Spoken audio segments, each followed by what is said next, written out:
dia. Bom, vamos dar início, então, ao nosso seminário de Federalismo Fiscal da Procuradoria-Geral do Município. Gostaria de, inicialmente, agradecer ao Centro de Estudos, a pessoa da doutora Vanice, que organizou esse evento. Agradecer a todos os servidores também do Centro de Estudos, servidores da PGM, que auxiliaram na realização desse evento. Nós vamos, então, iniciar o nosso evento com a mesa Direito Financeiro e Federalismo Fiscal Brasileiro, com, inicialmente, a palestra do Dr. Nilson Furtado.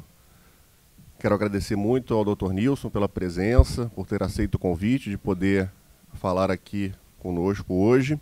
Dr. Nilson é procurador-chefe da Procuradoria Tributária da PGE do Rio de Janeiro. Posteriormente, vamos ouvir a doutora Andréa Siqueira, que é conselheira substituta do TCE Rio de Janeiro. Quero também registrar, em nome da PGM, o agradecimento pela presença da doutora Andréa aqui.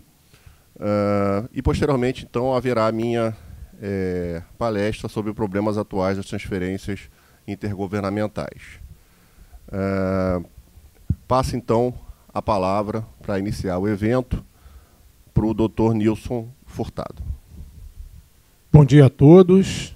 Eu, inicialmente, queria agradecer esse convite que muito me honra, estar presente aqui na Procuradoria-Geral do Município, na pessoa do Dr. Gustavo da Gama, que gentilmente me convidou, juntamente com a doutora Vanice, e esse fato eu só posso atribuir à imensa generosidade dos dois e, sabiamente, também me colocaram em primeiro lugar, porque se vocês não gostarem, pelo menos vocês têm a esperança de uma palestra muito melhor depois, o que é muito sábio. Bem, também queria cumprimentar a doutora Andréa, e a todos aqui presentes, e iniciar a palestra que eu coloco para os senhores que tem um cunho tributário e também financeiro e um pouco econômico. Eu acho que o objetivo que eu quero trazer aqui para os senhores é uma reflexão profunda sobre o tema proposto, renúncia de receita e benefícios fiscais do ICMS. Bem, deve estar um pouco esmaecido, mas o objetivo desse slide é mostrar para vocês a composição da carga tributária no ano de 2017, carga tributária brasileira.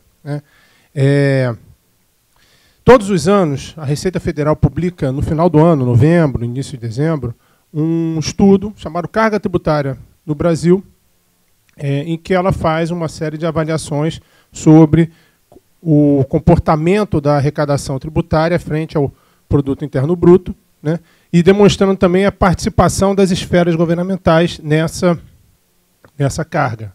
Então, vocês veem aqui, o objetivo desse primeiro slide é mostrar... O objetivo desse primeiro slide é mostrar o total da carga, e como considerando aí que cerca de 22% dos 32% que são arrecadados, 32% do PIB que são arrecadados, ficam com a União, que é a irmã toda poderosa, ou a mãe, ou a madrasta, sei lá, ficam com a União. Com os estados, então, ficam cerca de 6%, 8%, perdão, fica cerca de 8%, e com os municípios cerca de 2%, variando aí 2%. Mas o que eu mais queria chamar a atenção é que, observando a composição da carga tributária, o que eu queria chamar a atenção é da importância do ICMS nessa carga tributária. Em percentual do PIB brasileiro, o ICMS responde por 6,72% da arrecadação, contra 1,6% dos demais tributos estaduais. Ou seja, o ICMS é mais de 4 vezes a arrecadação de todos os outros tributos estaduais. E essa composição, ou seja, essa preponderância de um só imposto, um só tributo, de maneira tão grande em relação aos outros tributos, não se manifesta nos outros níveis federativos, né? Eu coloco aí o do município, né? No município, se vê aí que o IPTU e o ISS, bem como os outros tributos municipais, ficam aí com cerca de 0,5%, 0,59%, 0,58%, tá bom, mas não há uma preponderância tão grande dos outros tributos, né? De um tributo, perdão, em relação aos demais. Não existe isso, né? Tanto na esfera municipal quanto na esfera estadual. Na esfera federal. É claro, né?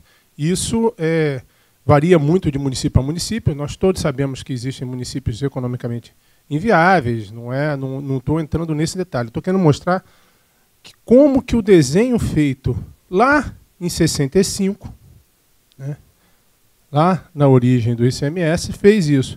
E esse aqui é um gráfico, né, em pizza da arrecadação do Estado do Rio de Janeiro em 2018. E aí, senhores vejam, tem duas grandes fatias, né, uma fatia de cerca de 70 e poucos %, que é a fatia do ICMS, e uma fatia de cerca de 8%, de quase 9%, que é a fatia do Fundo Estadual de Combate à Pobreza, que ICMS é, né? Então, tudo ICMS. Então, 80% da arrecadação tributária do Estado do Rio de Janeiro é ICMS. E esse percentual, como mostram os números que eu coloquei aqui para os senhores antes, né, não varia para os outros estados. O que isso significa? Uma dependência extrema dos estados em relação ao imposto, que é muito simples, muito tranquilo, né? Muito pouco complexo de cobrar, como os senhores já sabem, né? E nós vamos analisar um pouco aqui. Bem, ainda, né, em termos de considerações iniciais dessa proposta, né? Como que surge o ICMS no cenário brasileiro? O nosso sistema tributário ainda tem a cara de 65, da emenda 1865, isso não é novidade para a maioria dos senhores, né? O nosso sistema tributário ainda está fortemente calcado naquela divisão feita na década de 60 do século passado.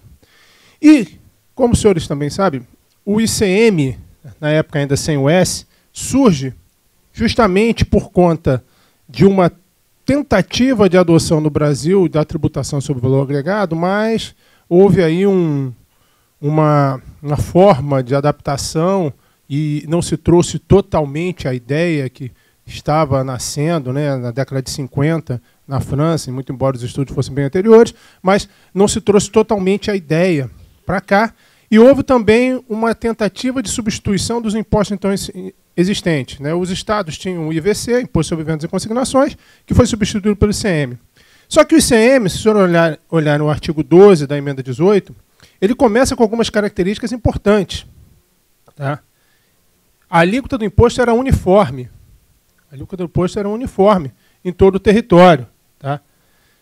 A previsão do imposto não cumulativo e havia, inclusive, a impossibilidade dos municípios cobrarem o imposto com base na legislação estadual. Tá? Então, ele começa com a previsão da competência para os estados. Na época, foi preciso enfrentar o dilema da escolha origem-destino e se ficou com uma solução intermédia, que vale até hoje, né? Que é a divisão entre origem e destino, tendo em vista a necessidade de que a alíquota interestadual seja mais baixa que a alíquota interna. Né? Surge, então, o dilema da harmonização tributária e da autonomia subnacional. Por quê? Essa forma de tributação ela foi desenvolvida tipicamente para um Estado unitário. Né? A tributação por valor agregado ela foi desenvolvida tipicamente para o Estado unitário, muito embora a Alemanha tenha adotado, né, e o primeiro pensamento de von Siemens seja, lá em 18, seja na Alemanha, ela surge tipicamente para um Estado unitário. Tá? Por conta disso, foi necessário que o ICM começasse com essa ideia de harmonização. Né? A alíquota uniforme em todo o território nacional era uma determinação isso. E mais, o ambiente político da época favorecia o cumprimento das normas, né? Vivíamos um estado de exceção, né?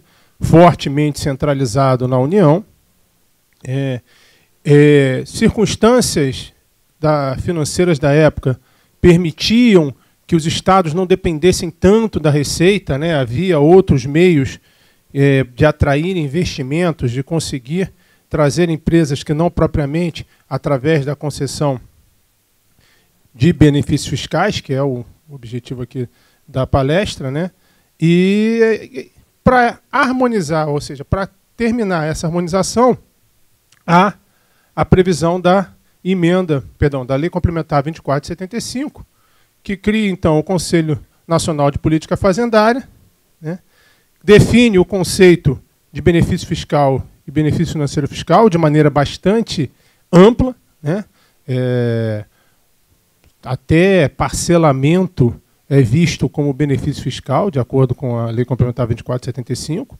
Né? Então, você tem esse conceito bastante amplo.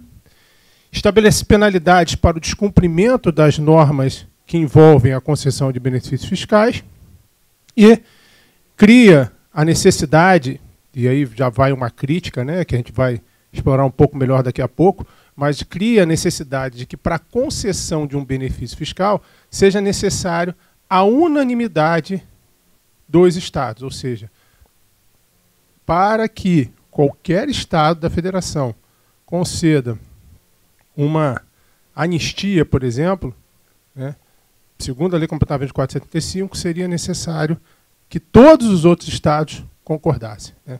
Então, esse é o panorama quando da edição da emenda e depois, né, em 75, com a criação do Conselho Nacional de Política Fazendária. Bem, caminhamos um pouco e chegamos à Constituição de 88. O que acontece com a Constituição de 88? Uma abertura democrática, uma maior descentralização, não só das atribuições materiais dos entes federativos, mas também uma busca por uma maior descentralização da competência tributária, ou seja, a possibilidade que os entes federativos subnacionais têm de auferir os seus recursos através da tributação. Há realmente um movimento, claro, se nota isso no texto constitucional de 88, e especialmente em relação aos estados, uma das causas dessa ampliação, né, da competência tributária é justamente o aumento das bases tributárias do ICMS, né? O ICM ganha o S de serviço, mas não é só isso, ele ganha certas incidências que eram reservadas para a União nos chamados impostos únicos, verdadeiros impostos seletivos, em que determinadas mercadorias foram retiradas da competência do imposto sobre operação de circulação, né, e foram dadas para a União. Exemplo, petróleo e combustíveis derivados, né, minérios. O que não era mercadoria, mas que, por uma ficção extremamente infeliz do Constituinte de 88, foi trazido para o âmbito do ICM como se mercadoria fosse, que é a energia. Eu digo para vocês, isso, na minha humilde opinião, foi uma das piores coisas que podia acontecer em 88. Se eu assim, se eu ganhasse R$1 por cada causa que envolve questões de energia elétrica no ICMS, eu acho que eu estaria milionário, porque o potencial de gerar litígio da tributação pelo ICM, tal como concebido, né, considerando a energia elétrica como mercadoria, né, o que ela não se estoca, energia elétrica, sem brincadeira nenhuma, não se estoca, você não estoca, você transforma energia, mas você não estoca energia elétrica, né? Aqui não vai brincadeira nenhuma, é sério isso. Então, você não pode tratar como mercadoria o que mercadoria não é, e o direito resolveu fazer isso. Resultado, milhões e milhões, diria até bilhões de reais em discussão tributária. Então, há essa ampliação, né? Além dessa ampliação, há uma liberação para os estados em termos de estabelecer as alíquotas do ICMS, né? Então, não há mais aquela harmonização, né? Se caminha no sentido contrário, se permite aos estados que estabeleçam as próprias alíquotas, desde que respeitados certos ditames constitucionais, né? Por exemplo, a alíquota interna não pode ser inferior à alíquota interestadual. Essa alíquota interestadual fica a cargo do Senado Federal, seu estabelecimento. O Senado, então, estabelece quais são as alíquotas interestaduais, né? E bem como, né, você tem a obrigatoriedade de que as alíquotas internas sejam maiores, justamente para poder manter a divisão origem-destino nas operações interestaduais. A solução para os conflitos que possam surgir em função da concessão de benefícios fiscais continua a cargo do CONFAZ, com o mesmo regramento da época anterior, ou seja, a Lei Complementar 2475. Não há nenhuma mudança substancial em relação a esse item. Tá? Bem, por conta disso, vários fatores deixaram as coisas muito mais soltas, né? Você sai de um ambiente de muita centralização, né? Você sai de um ambiente de extrema harmonização por força da própria legislação e dá aos estados essa possibilidade maior. Ao lado disso, há também um crescimento das demandas em torno de prestação de serviço público. Os estados, como tem um aumento nas atribuições materiais, eu não diria não só um aumento nas atribuições materiais, mas também uma consciência maior da população em torno da possibilidade, né, de exigir a prestação desses serviços públicos, faz com que haja um aumento, né, em torno da necessidade de oferimento de recursos. Tá? Bem, o que acontece, então, já na quadra da década de 90 do século passado? Temos aí uma questão que foi a estabilização econômica. Até a estabilização econômica, boa parte do custo essencial de qualquer ente federativo era camuflado, era ocultado pela inflação. Por quê? Qual é o maior custo do serviço público brasileiro? Folha, remuneração. Não tenho a menor dúvida disso. Isso é um de maior custo, né? E o que acontecia com a inflação? Segurar esse maior custo era muito fácil. Era só não dar aumento. Aumento não depende de lei? Lei de iniciativa do chefe do Poder Executivo para a maior parte dos servidores públicos. Era só segurar isso. Você continha aí, né, o crescimento do seu principal item de custo e, ao mesmo tempo, a arrecadação tributária era devidamente indexada por todos os indexadores, né, BTN fiscal, o FIRO, tinha uma sopa de letrinhas maravilhosa. Eu lembro que quando eu entrei na Receita Federal, tinha um manual só sobre todos esses indexadores, o que era bastante difícil de acompanhar. Mas, então, por conta disso, havia essa possibilidade. Com a estabilidade econômica alcançada no meio da década de 90, né, esse custo que era ocultado, ele passa a aparecer. Esse e outros, né? Eu estou dando um exemplo do que mais proeminente, mas outros também, né? Como, por exemplo, a correção das dívidas públicas, né? Elas passam a ser também mais abrangentes. Há também todo um movimento importante que foi feito nessa época de realmente saneamento e de, digamos assim, desocultação de todos os esqueletos, né? Quem lembra aí das questões dos precatórios lá da Prefeitura de São Paulo e assim por diante, então todo o movimento nesse sentido. E os estados, então, começam a ficar, né, premidos na necessidade de aumentar a arrecadação e também de atrair investimentos, né? E aí que entra a nossa questão, né? Chegamos, então, à necessidade, né, da análise do que é a renúncia de receita e como essa renúncia de receita pode ser utilizada pelos estados no tocante ao ICMS como forma de atração de investimentos. Tá? E aí eu começo aqui com os senhores só fazendo uma passagem muito rápida sobre o conceito de renúncia de receita, né? O que seria renúncia de receita? A Constituição trata da necessidade de controle, de um maior controle, né, dos chamados benefícios fiscais, incentivos fiscais, né?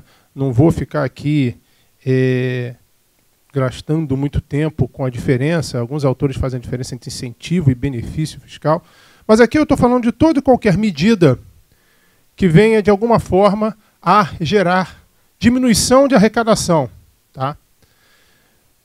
A Constituição, na sua redação original, no artigo 65, parágrafo 6º, já traz uma preocupação determinando que o projeto de lei orçamentária seja acompanhado, né, de um demonstrativo do efeito decorrente de isenções, anistias, remissões, subsídios e benefícios de natureza financeira, tributária e creditícia. Né?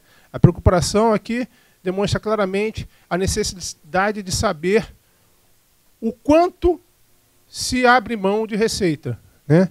Sem maiores considerações sobre o motivo por que está se abrindo mão de receita. Né? O legislador constituinte só exigiu o quanto disso, qual é o tamanho, se vocês preferirem, né? Quando a gente encara como a renúncia de receita como uma espécie de despesa, né? Quanto custa para cada ente federativo todo esse conjunto de renúncias. Tá?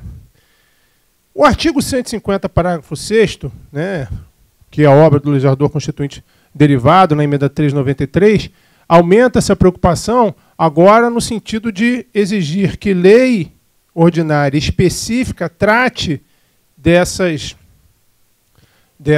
renúncias, ou seja, trate dos institutos, né, a previsão desses institutos que determinam uma menor arrecadação, né, qualquer forma de desoneração tributária, certo? Bem, por fim, e aqui eu acho que eu estou chegando no conceito de renúncia de receita, que eu acho que é importante aqui para a nossa conversa, é justamente o conceito do artigo 14, parágrafo 1º da Lei de Responsabilidade Fiscal, que repete, né, vários institutos utilizados nos dispositivos constitucionais, anistia, remissão, né, isenção, ainda amplia para alteração de alíquota, modificação de base de cálculo, mas traz, né, na sua parte final, uma frase que talvez demonstre o essencial para identificar o que é renúncia de receita. Tá? Outros benefícios que correspondam a um tratamento diferenciado. Né? E aqui é importante o conceito de renúncia de receita, ao menos para fins de benefício fiscal do ICMS, que é essa ideia de tratamento diferenciado. Né? E, mais ainda, qual é o tratamento diferenciado? É o tratamento diferenciado em função de uma decisão governamental de utilização extrafiscal do tributo, tá? Como forma de incentivar, ou seja, de fazer com que os atores do mercado venham a caminhar no sentido da política econômica governamental. Então, é essa que eu acho que é a ideia importante. Né? Porque muitas vezes, isso tem que ser dito, muitas vezes, qualquer daqueles institutos, isenção, né, crédito presumido, pode ser utilizado não exatamente como uma forma de discriminação, mas justamente o contrário, como uma forma de atendimento ao princípio da isonomia tributária, dentro daquela célebre ideia de que é necessário tratar os desiguais na medida que eles se desigualam. Então, esse tipo de tratamento fiscal, né, que na verdade dá atuação ao princípio da isonomia, esse eu entendo que não deva ser considerado aqui. Né?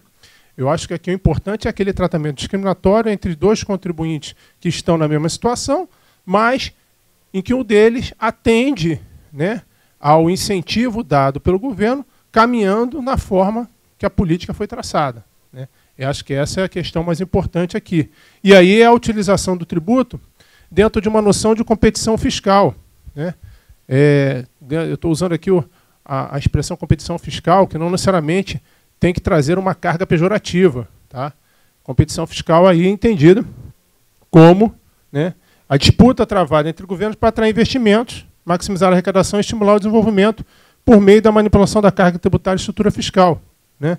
É a ideia de você colocar, né, conseguir oferecer um pacote para toda a sociedade com o sentido de atrair, né, tanto pessoas como empresas para o território de um determinado ente tributante, claro, respeitadas todas as normas previstas no ordenamento, principalmente constitucional.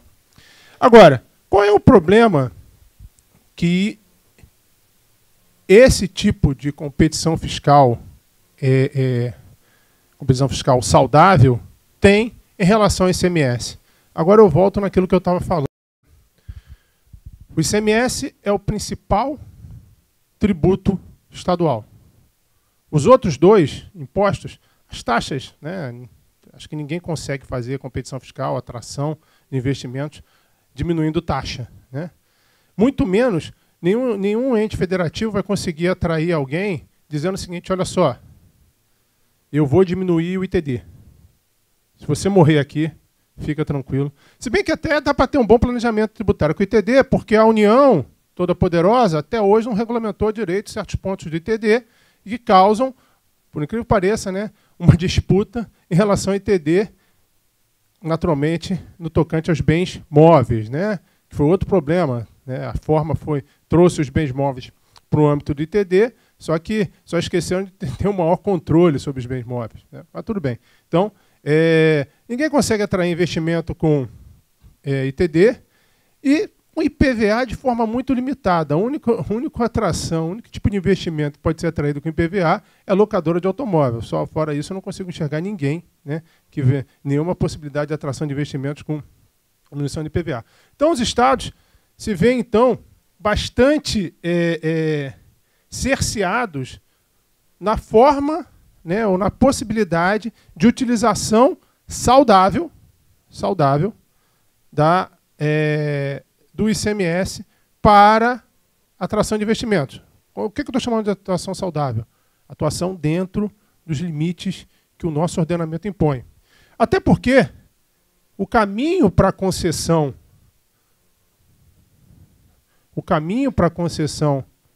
de investimentos, né, é bastante tortuoso. Investimento não, para concessão de benefícios fiscais do ICMS é bastante tortuoso, né?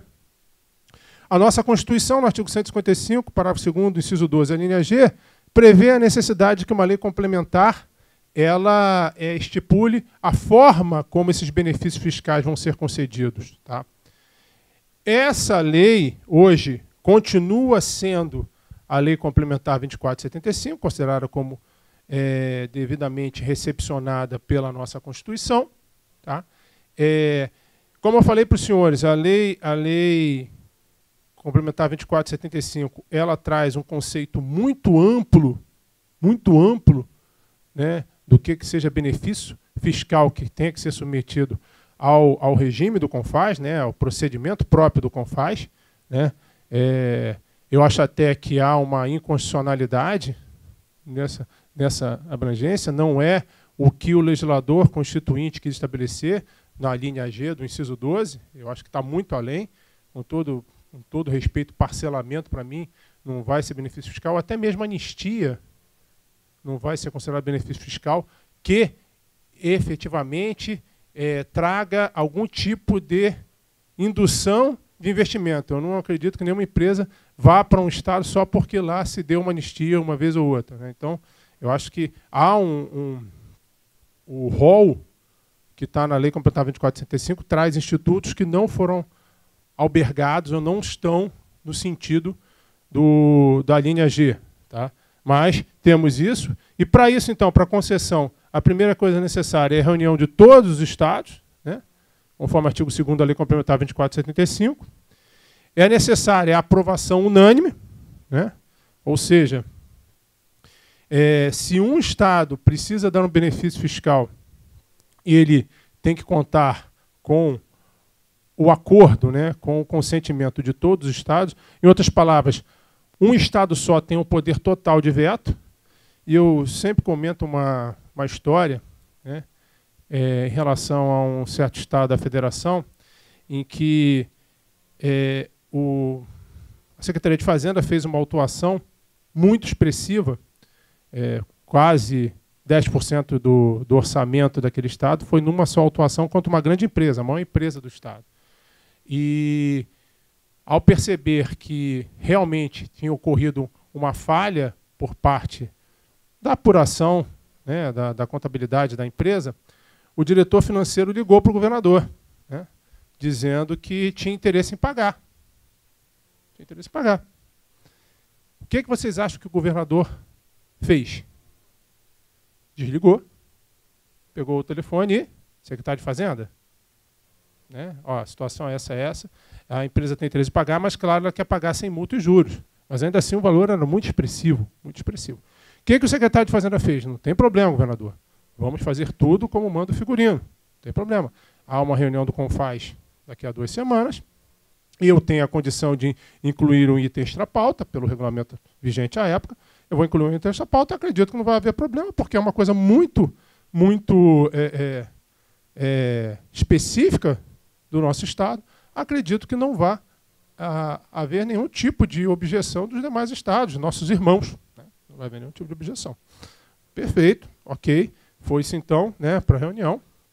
E, né, quando então foi proposto esse item extra pauta, foi aceita a discussão do item extra pauta, um estado não concordou. Né? Adivinha qual é o estado, mas um estado não concordou. Não concordou. Pronto. Não foi possível fazer isso. Né? Ou foi, né? Qual foi a solução? Qual foi a solução?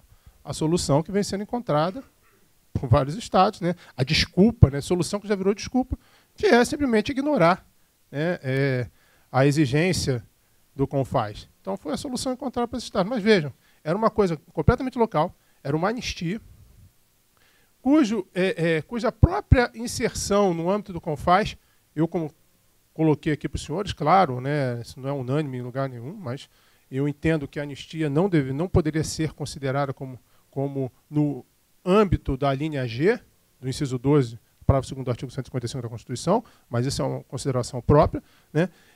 E para uma coisa tão não tinha nenhuma possibilidade de gerar qualquer tipo de competição com o Estado que não concordou. Ele não concordou simplesmente porque esse Estado tinha votado de maneira contrária na votação anterior contra o interesse desse Estado. Foi quase que uma, entre aspas, picuinha. Então, isso demonstra bem a mazela da unanimidade. Tá? Bem, além da aprovação unânime, é preciso o cumprimento do artigo 14 da Lei de Responsabilidade Fiscal. Né? Não é possível interpretar mais isoladamente a Lei Complementar 2475. É indispensável o cumprimento do artigo 14 da Lei de Responsabilidade Fiscal. Mas isso não é um problema só do ICMS, né? Só se acresceu, mas é uma exigência para todos os tributos, e é preciso cumprimentar isso. E depois também é preciso a ratificação, né? Ratificação e internalização na forma do artigo 4º. E aí eu coloco para os senhores aí a questão da necessidade de lei. Né? A previsão, né, do artigo 4º não traz nenhuma menção de que, para início do benefício, para início da função do benefício, seja necessária a publicação de uma lei ordinária. Né? Porém, é importantíssimo ressaltar que o STF já tem um bom número de decisões, no sentido de que, após a Constituição de 88, e principalmente após a inserção do parágrafo 6º do artigo 150 da Constituição, realmente seria necessário lei. Tá? Então temos aí uma questão complicada, uma vez que a maioria dos estados ainda internaliza benefícios fiscais, até a Lei Complementar 160, né? Ainda internaliza benefícios fiscais sem a adoção de lei. Alguns utilizam, mas a grande maioria não. Né? Então temos também esse caminho, né, mais esse complicador, no sentido da possibilidade dos estados concederem benefícios fiscais e incentivos fiscais. Tá? Então, como eu falei para os senhores, a dificuldade da exigência da unanimidade, eu já comentei com os senhores. Os estados menos desenvolvidos, então, a partir disso, como forma de conseguir a atração de investimentos, principalmente após o engessamento, né, de outras possibilidades, concessão de subsídios, por conta da crise da década de 90, passam, então, a acirrar a concessão de benefícios sem observância do CONFAZ, né, isso vai se tornando cada vez mais crítico, né, de poucos casos na década de 80, foi aumentando na década de 90 e foi se tornando uma verdadeira guerra, né, se iniciando, então, uma corrida, os leilões fiscais, né, a ponto de grandes indústrias fazerem um verdadeiro embate entre os estados para ver quem concedia mais benefícios. O caso clássico foi o da Ford, né, para se instalar na Bahia, da GM para se instalar no Rio Grande do Sul, ou seja, os estados, né, nesse afã de obter investimentos, muitas vezes chegavam a conceder muito mais do que realmente seria necessário, e as indústrias estavam tranquilas. Ué, se estão disputando, eu fico aqui esperando para ver qual é o melhor panorama, qual é o melhor cenário para mim. Isso foi se acirrando de maneira muito intensa, e atingindo, então, o que nós chamamos de competição fiscal predatória, né? Ou guerra fiscal. Né? A guerra fiscal se alastrou. Até então tínhamos algumas escaramuças, passamos para batalhas, e agora, nós, né, a partir do meio da década de 90, chegou-se realmente a um cenário de guerra fiscal, com praticamente todas as unidades da federação concedendo benefícios sem observância da Constituição. Né? Sempre que eu penso nisso, eu lembro daquela frase do Anselmo Góes, que ele costuma usar, né? É ilegal? E daí? É inconstitucional? E daí? Todo mundo faz, todos os estados fizeram. Né? Assim, a postura dos governantes passou a ser o seguinte: olha, se eu não fizer, eu vou perder a empresa. Se eu não fizer... Quer dizer, então, passou-se a violar a Constituição de maneira tão intensa que a coisa tomou realmente áreas de insubordinação completa. Tá? Bem, e aí chegamos, então, num ponto crucial aqui da apresentação. E os reflexos disso, os impactos dessa renúncia de receita, ou como foi sendo concedida essa renúncia de receita, o que eu estou considerando aqui, gente? A renúncia de receita do ICMS, que não obedeceu à Constituição. Né? Essa que eu estou tratando, são os benefícios fiscais que não obedeceram à Constituição. Quais são os principais impactos, né, dessa concessão irregular de benefícios do ICMS? Eu separei aqui 3 impactos. Tá? Primeiro, o impacto nas finanças dos outros estados, que é a guerra fiscal propriamente dita. Né? O impacto nas finanças do próprio estado concessor e o impacto na finança dos municípios. Tá? Bem, primeira parte, o impacto na finança do próprio estado. Espero que vocês consigam acompanhar aqui, mas qual é a ideia aqui? O motivo pelo qual o ICMS é tão regrado, né? O motivo pelo qual o ICMS tem tantas normas que, de certa forma, cerceiam a possibilidade, o exercício integral da competência legislativa tributária, que também alberga a possibilidade de concessão de benefícios, né? É justamente por conta da possibilidade do que um estado faz impactar diretamente nas finanças de outros estados. Então, eu pego esse exemplo aqui. Imagine essa situação. Eu tenho uma empresa que é mineradora, né? E ela exporta o minério dela.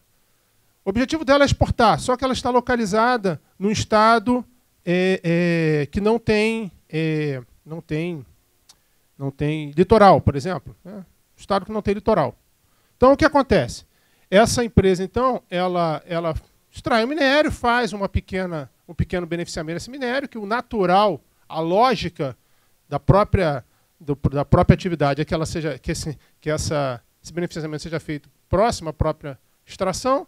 E o que ela faz? Ela exporta, ela encaminha para o litoral, para o porto, e do porto para o exterior. Qual é o resultado disso? Por força da previsão constitucional de não incidência na exportação, o estado A, onde está localizada essa empresa, nada recebe. Nada recebe de ICMS. Porque a exportação é desonerada. Ainda mais depois da emenda 42, que ela passou a ser totalmente desonerada. Né? Depois da lei complementar 87, isso já seria desonerado, e depois da emenda, então, sem sombra de dúvida, passou a ser totalmente desonerado. Pois bem, né? O que o estado A pode fazer? Olha, empresa Z, né? Vamos conversar aqui. Poxa, você tem toda essa atividade aqui, né? Dá um trabalho danado aqui, eu tenho que gerar infraestrutura para você, não sei o quê. E pô, você não paga nada de ICMS aqui? Como é que a gente pode fazer isso? Né? Não. Temos uma solução. O Estado próprio pensa uma solução. Faz o seguinte, você tem um estabelecimento lá no estado B, não tem? Tem um estabelecimento no estado B. Então por que você não passa a fazer o seguinte? Você extrai o minério aqui, faz aquele pequeno beneficiamento no estado B e exporta de lá. Mas eu não vou te cobrar o ICMS completo aqui nessa operação interestadual, não. Não vou te cobrar esse ICMS completo, não. Pode ficar calmo. Eu vou te cobrar 4%, 3%. Né? É inconstitucional, e daí? É inconstitucional. Né? Mas olha só, eu te cobro 4%, mas você destaca na nota os 12%. Porque o que vai acontecer? Quando chegar lá no estado B, né, o seu estabelecimento exportar, o seu estabelecimento vai ser creditado o ICMS dos 12%, vai exportar, né, não vai ter ICMS aqui na exportação, e mais, o dispositivo constitucional não só manda não ter a incidência, como também determina a manutenção do crédito. É um caso de não incidência que tem que se manter o crédito, né?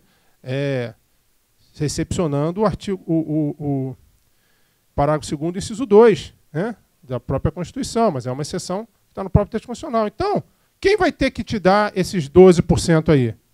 O Estado B. Mas olha só, você está me pagando 4% e está levando 12% lá no Estado B. É lucro para mim, é lucro para você, empresa G. Não é bom isso? É. Aí o Estado B. O Estado B, que se vire. Não gosto dele mesmo? É um irmão que eu não gosto? Fica por isso mesmo. Não tem problema. Então, gente, esse exemplo, né, eu não vou falar o nome da empresa que fazia isso, nem sob tortura, mas é um exemplo clássico. Não acontece mais isso, mas é um exemplo clássico que aconteceu durante muito tempo. A ponto de vários governadores dizerem que não queriam empresas exportadoras no seu território, porque muitas vezes a exportação ali era só uma forma, né, de ter que devolver, da empresa ter algum ganho com isso, né, por conta de acordos fora da previsão constitucional em outros estados. Então, essa é uma forma de como um benefício de ICMS concedido de maneira inconstitucional, de maneira irresponsável em termos de federação, né, impacta na finança de um outro estado. Essa é uma das razões, essa é a principal razão de termos a previsão do inciso 12 da linha G, né, justamente para evitar esse tipo de coisa, tá? Tipo de situação. Bem, agora falamos um pouco sobre impactos no próprio Estado, né? Ainda impacto nos outros estados, né? O que acontece? A posição do Supremo Tribunal Federal já é conhecida, né? A guerra fiscal é inconstitucional. E essa posição, ela passava não só pela punição do próprio Estado concessor, mas também a punição dos estados recebedores, né? Uma vez que, embora ainda tivesse sobre análise a questão da possibilidade de glosa do crédito, já havia várias decisões no sentido de que os estados não poderiam se valer da glosa do crédito do benefício inconstitucionalmente concedido, né, de maneira unilateral. Eles deveriam procurar o STF para obter a declaração de constitucionalidade daquele benefício, né, e não simplesmente punir o contribuinte destinatário da mercadoria. Essa já é uma posição, muito embora a última palavra esteja para ser dada pelo STF nesse recurso em repercussão geral, né, nesse recurso extraordinário em repercussão geral. Tá? E a posição, como eu falei para os senhores, do STF era radical. Tivemos, inclusive, a proposta de súmula vinculante número 69, deixando bem claro que qualquer tipo de benefício fiscal concedido sem CONFAZ é inconstitucional, tá? E é nulo por conta disso. Tá? Demonstração dessa, digamos assim, dessa posição bastante forte do STF, de maneira contrária aos benefícios inconstitucionais, pode ser vista nessa DIN. Essa DIN é bastante interessante, tá? Essa DIN, ela estabelece que ela estabelece a necessidade de que não só sejam cobrados, né, não só o benefício de ICMS concedido sem aprovação no CONFAZ é inconstitucional, como ele retroage, o reconhecimento retroage, devendo, então, o contribuinte pagar o ICMS com multa e juros. Tá? Essa posição do STF, durante muito tempo, ela foi bastante forte, né? Da impossibilidade de modulação dos efeitos do reconhecimento da inconstitucionalidade, né? Justamente como forma de, né, demonstrar a gravosidade dessa violação. Tá?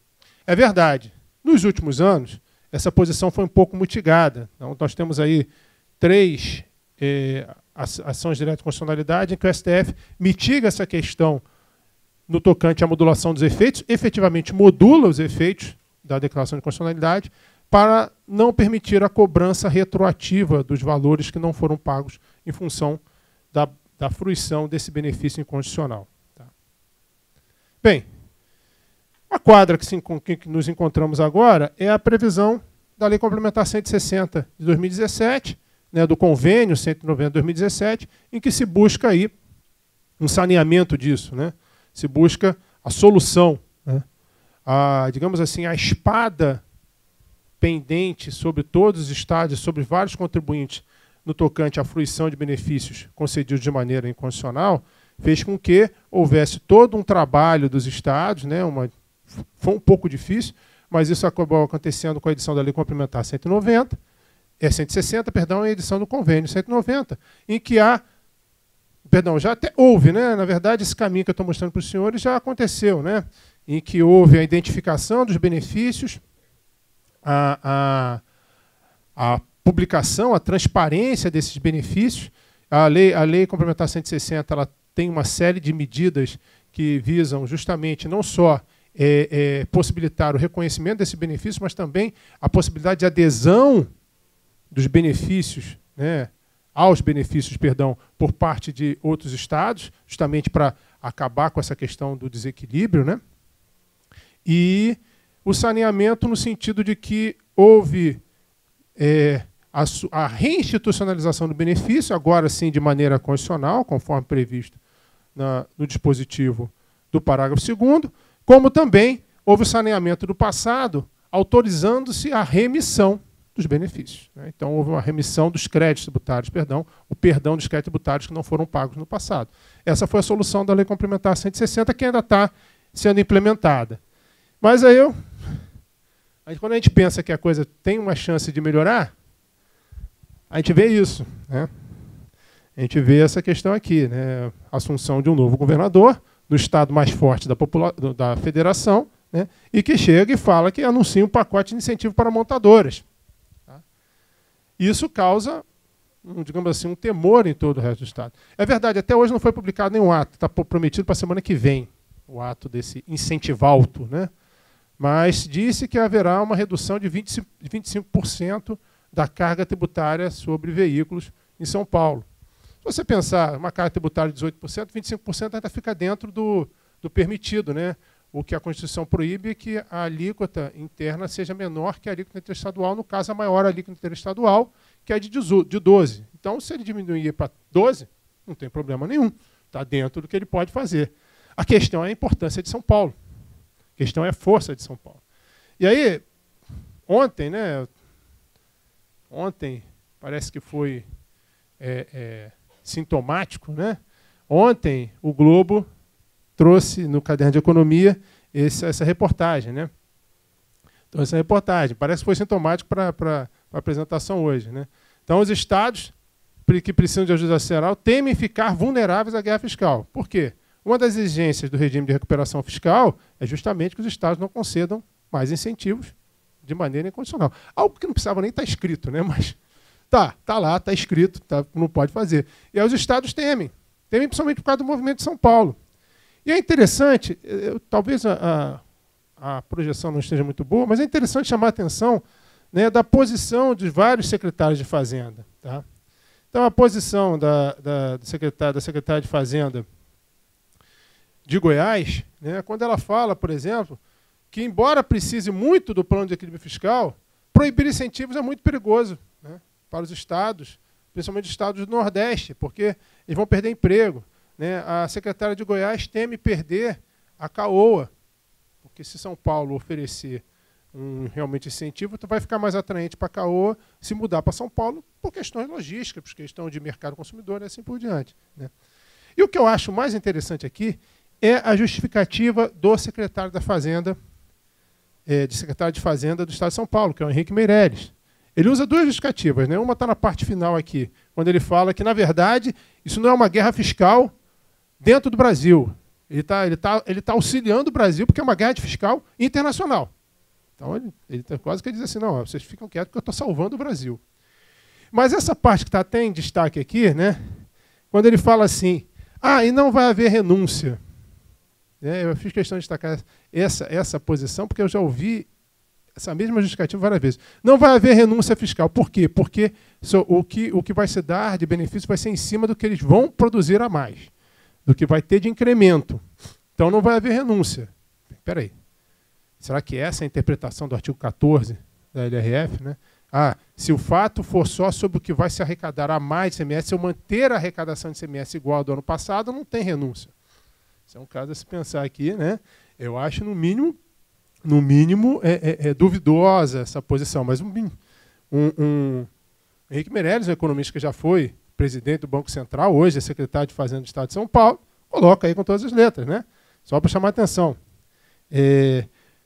A redução do ICMS proposto para o setor vai se dar no que seria pago a partir de novos investimentos, não sobre a produção atual. Por isso, argumenta que haverá ganho tributário. Essa posição é bastante conhecida, mas os gestores fazendários continuam se utilizando. Tá certo? Bem, eu não sei como é que está de tempo. 5 minutinhos? Não, tá bom. Estou me caminhando já para o final. Bem, a parte que eu queria falar agora são os impactos no próprio Estado. Né? Esse tipo de conduta, né, eu insisto, eu estou falando dos benefícios fiscais concedidos de maneira inconstitucional. Tem gerado 3 principais prejuízos aos próprios estados concessores. Tá? A perda de arrecadação, muito superior ao possível retorno, né, dos projetos incentivados, ou seja, não há propriamente um estudo, não há propriamente um cuidado na concessão dos benefícios. Né? E aí o que eu cito no item seguinte, é a falta de acompanhamento por conta do efeito manada. Né? O que eu estou chamando de efeito manada aqui? Funciona da seguinte forma. Né?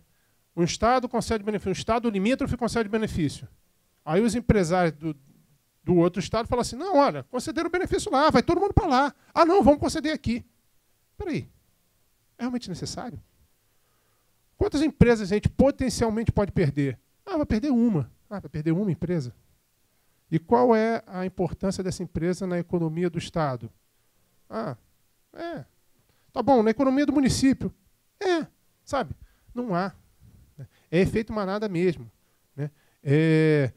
Sim, se um Estado concede, os outros começam a querer conceder, muitas vezes sem pensar em questões econômicas, né? De vocação daquele Estado para determinados tipos de atividade, né? Em questões mesmo de clusterização, ou seja, realmente talvez lá naquele Estado seja melhor as empresas para lá, isso é uma federação, e aqui vamos procurar incentivar o que é melhor para cá. Né? Ainda que se perca aí uma empresa, né?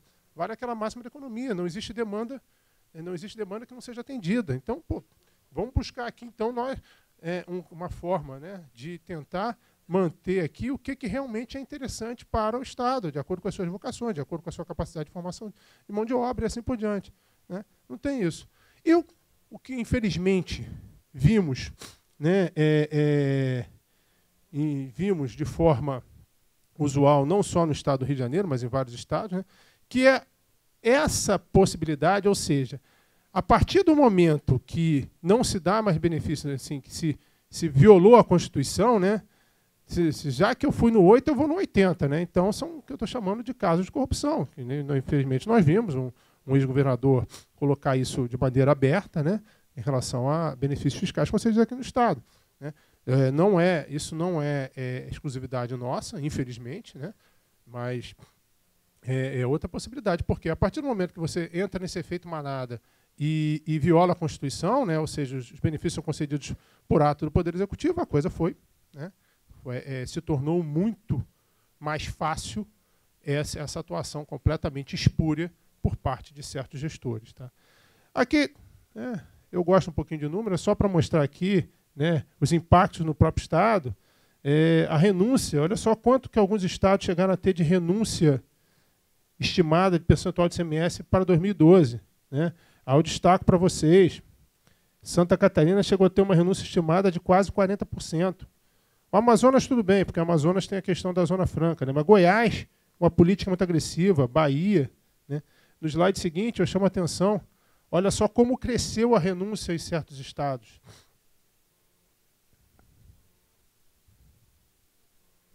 como cresceu a renúncia em certos estados, né? A Bahia é um exemplo maior em que a renúncia cresceu 800% de 2002 para 2012. Então, mostrando a agressividade da guerra fiscal, né? Como que ela foi ficando agressiva ao longo da última década. Tá? Bem, e a última consideração, impacto nas finanças dos municípios. Né? Olha, o ICMS, além de todo o cerceamento que eu falei, além de todas as questões, tem também a característica de ser repartido com os municípios, ou seja, 25% da arrecadação do ICMS, de acordo com o artigo 158, inciso 4 da Constituição, é repartido com os municípios nas formas previstas nas alíneas do parágrafo único desse artigo. Tá? Por conta disso, né, surge uma questão, e que eu tenho certeza que vai ser abordada pelo doutor Gustavo, né? Não sei se vai tratar especificamente disso, da questão do ICMS. Não? É uma do grande problema, que é a questão de qual é a liberdade que o Estado tem para a concessão de benefícios. Né? Não só, ou seja, eu não estou falando aqui, o Estado, além de seguir todo aquele regulamento constitucional para conceder o benefício, por conta da necessária harmonização do ICMS, ele ainda tem essa dúvida, né? O quanto que ele pode conceder. Né? E aí a gente precisa analisar qual é o conceito de produto de arrecadação utilizado nos artigos 157, 158 e 159 da Constituição. Né? O STF tem 2 grandes julgados sobre essa questão. Né? Um especificamente de ICMS, que é o famoso 572-762. Né? Eu falo famoso, que foi um dos primeiros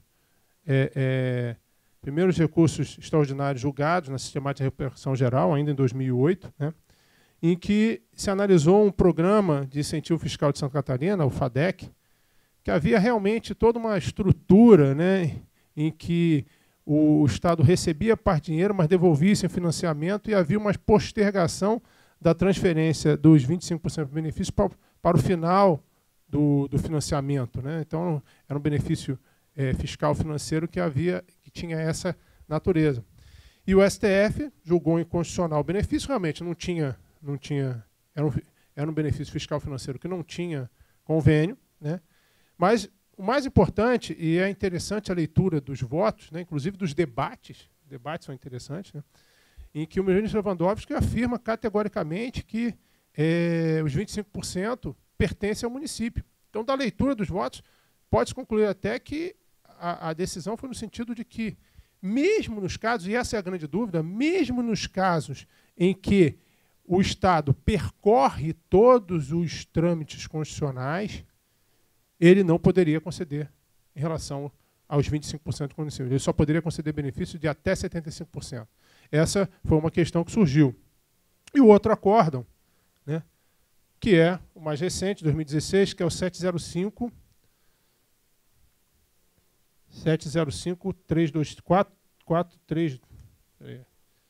705-423, né? Tem um equívocozinho ali, né?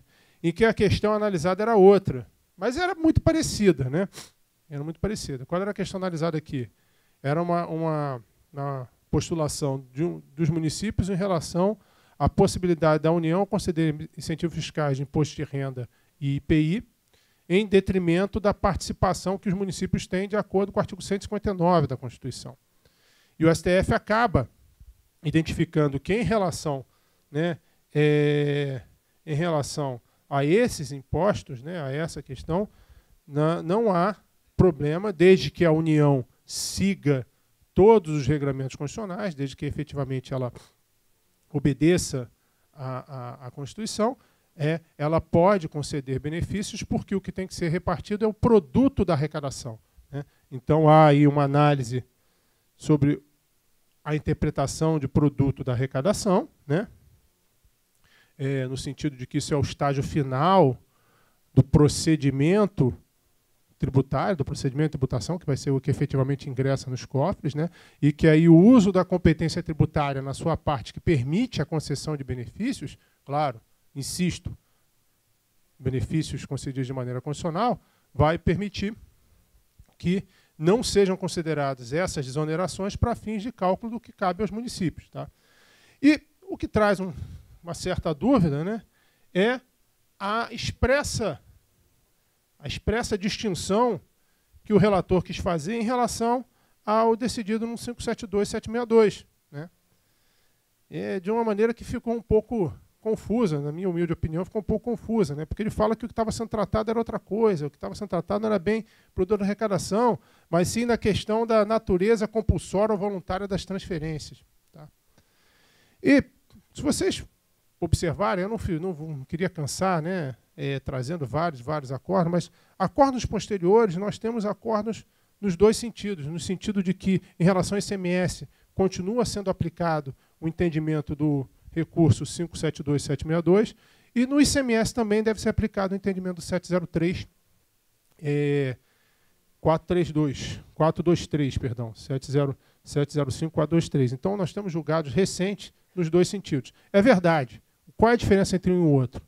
No que foi aplicado o entendimento do primeiro, né, do tema 42, do primeiro acórdão, era um benefício inconstitucional, inconstitucionalmente. E o que foi adotado, o entendimento do segundo acórdão, foi um benefício concedido de maneira constitucional, havia convênio. Assim. Então, foi uma diferenciação que eu consegui analisar nessas decisões, mas existem várias. Então, confesso para os senhores que eu ainda não tenho uma visualização exata do entendimento do STF sobre isso.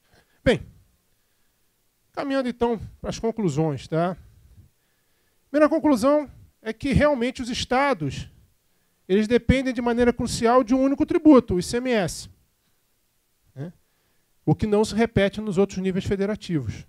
Então, os estados têm essa dependência. Né? Acho que os números efetivamente não mentem. A gente tem aquela célebre frase, né? Os números não mentem, mente quem manipula os números, mas acho que ali não tem como chegar a uma conclusão diferente, de que há essa diferenciação nos níveis federativos. Tá?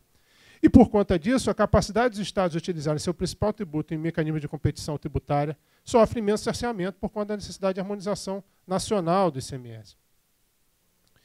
E os mecanismos que buscam essa harmonização mostram uma postura paternalista da União, ou seja, tem que ter unanimidade, através de lei complementar, não se abre nenhum espaço para a possibilidade de interação entre os estados, né? Não, tem que ser unanimidade, não pode. Se todo mundo não concordar, não tem. Parece até reunião do primário. Né? Tá? E aí, consequência, a competição fiscal tornou-se predatória, gerando prejuízos para os outros estados, para o próprio estado e para os municípios, afetando o federalismo fiscal cooperativo previsto na Constituição. Acho que conseguimos aí demonstrar isso, ficou claro, né? É um problema sério. E tenho dúvidas sobre se a solução da Lei Complementar 160 efetivamente vai trazer isso, por conta até das demonstrações públicas dos gestores estaduais. Tá? E, com isso, eu encerro a apresentação, né? Esperando aí ter alcançado ao menos o propósito de instigar os senhores a refletir um pouco sobre isso e, quem sabe, conseguimos pensar juntos numa federação melhor, onde realmente existe um federalismo fiscal cooperativo. Muito obrigado.